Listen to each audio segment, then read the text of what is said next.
अंग्रेजी हुकूमत के खिलाफ जो पंक्तियां हमारी ताकत बन के उभरी थी, जो ज्वालामुखी बन के फटी थी, वो पंक्तियां राम प्रसाद बिस्मिल की पंक्तियां कि सरफरोशी की तमन्ना अब हमारे दिल में है, देखना है जोर कितना बाजुए कातिल में है। यानी कि सरफरोशी की तमन्ना, सर कटाने की जो तमन्ना है मेरी वो बड़ी है, या तेरे बाजुओं में जो जोर है वो ज्यादा है, आ देख लेते हैं। और मुझे लगता है कि ये पंक्तियां वीर शहीद, शहीद आजम भगत सिंह, इन जैसे वीर सुपूतों के लिए ये पंक्तियां 1907 में जब इनका जन्म हुआ था लायलपुर में बंगा गांव में, जो फिलहाल के पाकिस्तान में है, जहां पर इनका जन्म हुआ था 27 सितंबर 1907। इस तारीख को पूरा विश्व नहीं भूल सकता, भारत नहीं भूल सकता, जब हमारे भारत के सुपूत ने, इस वीर सुपूत ने जन्म लिया था। कहा जाता है कि जब इनका जन्म होने वाला था तब इनके चाचा और इनके पिताजी ये ब्रिटिश हुकूमत के खिलाफ खड़े रहे थे और इसी की वजह से जेल की सलाखों के पीछे थे। लेकिन जिस दिन इनका जन्म होने वाला था उसी दिन इन्हें रिहा किया गया था और घर आने की उनकी खुशी, पूरे घर में खुशी का माहौल था। और जब ये बड़े हो रहे थे शहीद आजम वीर शहीद भगत सिंह, तब लाहौर में एक ब्रिटिश स्कूल थी, वहां पर एजुकेशन ना लेते हुए इन्होंने दयानंद वैदिक स्कूल में एजुकेशन दिया और तभी से बचपन से ही अपने स्कूल में ही 50 किताबें पढ़ डाली थी इन्होंने। सोशल रिफॉर्म, पॉलिटिकल रिफॉर्म में इतने इंटरेस्टेड तभी से। 13 अप्रैल 1919 की बात है, जब यही कुछ 11 साल के होंगे वीर शहीद भगत सिंह, तब उन्हें पता चला कि जलियांवाला बाग हत्याकांड हुआ है। 40 किलोमीटर चल के अपने पैदल पहुंचे वो, वहां उन्होंने देखा लाशें बिछी हुई थी, इतने सारे लोग मर चुके थे, बेगुनाहों का खून बह रहा था और जनरल डायर ने वहां पर गोली चलाने का ऐलान कर दिया था। बहुत सारे लोगों ने अपनी जान दे दी थी, कुएं में जा गिरे थे, उनके पास कोई भी स्थान नहीं था जाने का। और कहा जाता है आज दिन तक जब उस कुएं में से पानी निकालने की कोशिश करेंगे तो शहीदों की खून की, मुझसे नहीं बोला जाएगा, पर इतनी बड़ी चोट, इतनी बड़ी ठेस जो उनके दिल पर, कोमल हृदय पर लगी थी। छोटा सा बालक था वो 11 साल का जिसने ये सब देखा था और वो मिट्टी जो खून से सनी हुई थी उसे लेकर अपने घर पर पहुंचे। जब लोगों ने पूछा, घर वालों ने पूछा कि इतनी देर क्यों हो गई, तो उन्होंने कहा कि ये मिट्टी भर के लाया हूं। उसे एक बोतल में भर दिया और कहा कि मेरे शहीदों, मेरे वीरों का, मेरे देशवासियों के खून का बदला जरूर से लूंगा। और उन्होंने कसम खा ली थी, तभी 14 साल की उम्र से उन्होंने अंग्रेजों को मारने की शुरुआत कर दी थी। वो खेती बाड़ी जब देखते तब कहते कि ये क्या है, तो लोग कहते ये बीज बोए जा रहे हैं, इससे क्या होगा, फसल उगेगी। वो कहते कि मैं बंदूक बोऊंगा ताकि बंदूकें उगेंगी और निकाल भगाऊंगा इन सारे अंग्रेजों को, मार भगाऊंगा मेरे देश से। इसी समय पर एक तरफ हमारे देश में बहुत सारे लोग गांधी बापू को फॉलो कर रहे थे, अहिंसा के पाठ उनसे पढ़ रहे थे और बापू ने यह भी कहा था कि हिंसा का सहारा ना लेते हुए अहिंसा से ही अंग्रेजों को मार भगाऊंगा, ये काम ऐसे ही हम कर दिखाएंगे। लेकिन उसी समय चोरी चोरा, ये जो गोरखपुर बिहार के पास ये जो जगह पड़ती है, वहां पर प्रदर्शनकारी प्रदर्शन करने लगे। उन्होंने कहा कि अंग्रेजी माल सामान इसको नहीं खरीदेंगे, उसका बहिष्कार कर रहे थे और बहुत बड़ी तादाद में भीड़ वहां पर जमा थी।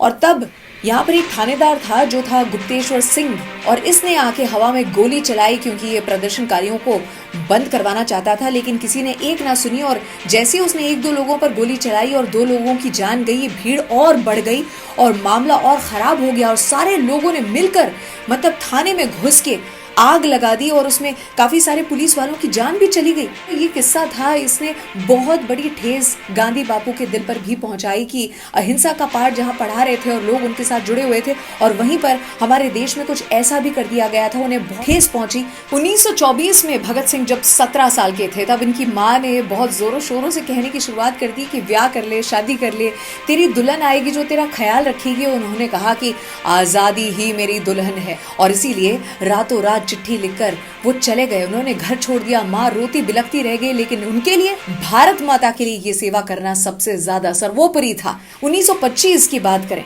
काकोरी कांड की तैयारी में लगे हुए थे और 18 साल की उम्र में उन्होंने ये कर दिखाया, ब्रिटिश हुकूमत को लूट लिया था, उनका सारा खजाना लूट लिया था क्योंकि पैसों की जरूरत थी।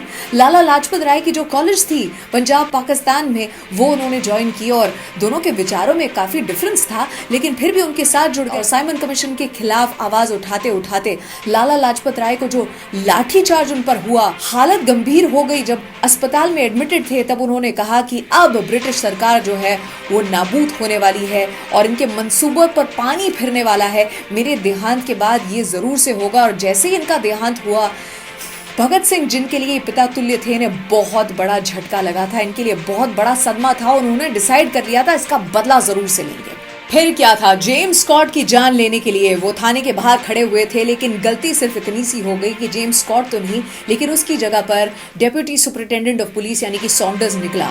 और कहा जाता है कि सबसे पहले राजगुरु ने उन पर एक गोली चलाई और उसके बाद भगत सिंह ने 2 गोलियां चलाई ताकि पूरी तरह से उसे मार दिया जाए, उसके बचने का कोई चांस न रहे। और उसके बाद उन्होंने रातों रात पर्चे भी लगाए कि हमने सॉन्डर्स की हत्या करके लाला लाजपत राय इनकी मौत का बदला ले लिया है। ब्रिटिश सरकार पूरी तरह से, पुलिस फोर्स पूरी तरह से तिलमिला चुकी थी और ये लोग अपना बेस बदलकर रेल द्वारा वहां से निकल गए, क्योंकि आगे और भी कारनामे करने थे, देश को आजाद करना था, मजदूरों के खिलाफ एक बिल पारित करना था। और ये ब्रिटिश सरकार की खासियत थी कि उन्हें आम इंसानों से कोई लेना देना नहीं था और इसी वजह से ये मंजूर नहीं था। इसीलिए बटुकेश्वर दत्त के साथ मिलकर भगत सिंह ने सेंट्रल असेंबली में बम फोड़े, किसी को मारने के लिए, किसी की जान लेने के लिए नहीं, लेकिन उसमें जो बारूद था वो नहीं के बराबर था। उसमें पर्चे थे, जो पर्चे उड़े जिसमें लिखा हुआ था कि बहरों को सुनाने के लिए धमाके जरूरी हैं। और फिर वहां से भागे भी नहीं, उन्होंने अपनी गिरफ्तारी के लिए कहा कि मुझे गिरफ्तार कर दीजिए, मुझे गोली मार दीजिए, ताकि पूरे के पूरे देश में ये जो आंदोलन है इसको और भी ज्यादा हवा मिले, हर कोई स्वतंत्रता के लिए लड़ना चाहे। उन्होंने खुद कहा मुझे गिरफ्तार कर दीजिए, वहां से भागे नहीं, अपनी गिरफ्तारी खुद करवाई है वहीं रुककर।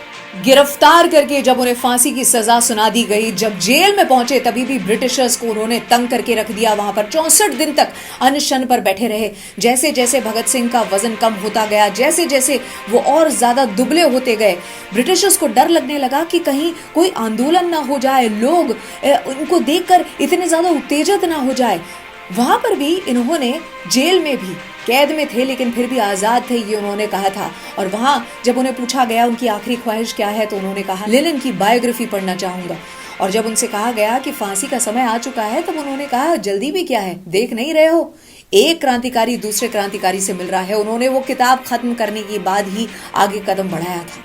जो मुकर्रर की गई थी वो तारीख थी 24 मार्च 1931, लेकिन ब्रिटिशर्स को ये डर था कि आंदोलन ना भड़क उठे, कहीं इनको फांसी दे दी जाए और उसके बाद दंगे ना भड़क उठे पूरे देश में। और इसीलिए इन्होंने आनन फानन में बहुत ही जल्दबाजी में शाम को ही 23 मार्च की शाम को तीनों को फांसी देने का फैसला कर दिया। और तीनों ने कहा कोई बात नहीं, हंसते हुए ये देश के लिए शहीद हो गए और फांसी के फंदे को चूम लिया इन्होंने हंसते हुए। अपनी जान की परवाह करे बगैर राजगुरु सुखदेव और भगत सिंह ने 23 मार्च 1931 7:33 को अपनी जान दे दी और फांसी के फंदे को चूम लिया, देश के लिए शहीद हो गए।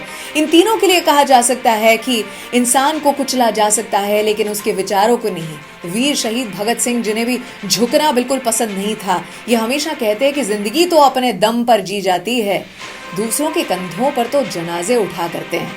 मेरे दिल में जो जख्म है वो फूलों के गुच्छे हैं, मेरे दिल में जो जख्म है वो फूलों के गुच्छे हैं, हमें पागल ही रहने दो, हम पागल ही अच्छे हैं। देश के इन वीर सपूतों को सलाम है, बड़ा दिन हमारे देश के लिए। जय हिंद, जय भारत।